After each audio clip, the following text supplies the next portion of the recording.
शम्स खे मूं ते शक थी वियो त एसपीअ जे हादसे पुठियां मुंहिंजो हथ हा त पोइ छा थी पियो बिजार खान? हू कहिड़ो IG लॻल आहे जो तव्हांखे लॉकअप कराए छॾींदो या सज़ा ॾियारींदो? तव्हां ख़बर न आहे शम्स वॾो ख़तरनाक माण्हू। जी ॻाल्हियूं था कयो। मूं हिते शाम सुबुह ॿधी सुबुह शाम मोचड़ायामांसि दिलि ते। मुंहिंजो कहिड़ो अंगूठो पटी ॿुधायो मूंखे। हे जो तव्हां चओ था त ख़तरनाक माण्हू। खान बहादुर हू मूं वटां चिड़ी निकितो आहे। वेही ॾिसो ओ न को ॿारण ज़रूरु ॿारींदो। अफ़सोस आहे मूंखे तव्हां ते बिजार खान। मूंखे अंदाज़ो ई न हो त तव्हां एॾा काइर ऐं ढीणा बि थी सघो था। खान बहादुर मामले जी नज़ाकत खे सम्झो। तव्हां वरी मुंहिंजे मथां चतरू था कयो।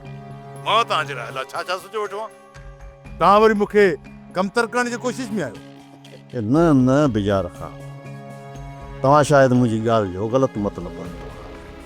थधा थियो, थधे दिमाग़ खां कमु वठो। असां जो हिकु मामूली माण्हू जे करे पाण में खटा मिठा थियूं, भाउर आहियूं पाण में। बाक़ी रही ॻाल्हि शम्स जी सोरियाई या चालाकी जी, त उनजो बंदोबस्तु मां कयां थो। ऐं ॿी ॻाल्हि शम्स अणसिधी तरह इहा ॻाल्हि बि करे वियो आहे त मुंहिंजो कमु तव्हांजे हथां कोन थींदो। बिजार खान मूं सालेह जे पीउ चिबड़ ते इहो कमु रखियो आहे। ईअं सम्झ त ॿार रखियो अथमांसि। जेकॾहिं उन्हनि मुंहिंजी ॻाल्हि मञी त ठीकु आहे, न त हिन छोरीअ खे ज़बरदस्ती खणाए तो ताईं पहुचाईंदुसि। इहो मुंहिंजो तोसां वाइदो आहे। खान बहादुर ज़ोर जी ॻाल्हि हुजे हा त मूं वटि खोड़ वांदा वेठा आहिनि, पर मां चाहियां थो त राजूनी तरीक़े सां सभु मामला हल करे बानूअ खे सुकून सां हासिल कयां। भेड़ छेड़े फसाद सां हुनखे हासिल कयमि न त दुश्मन जे ख़ौफ़ जी तलवार हर वक़्तु मुंहिंजे मथां रहंदी।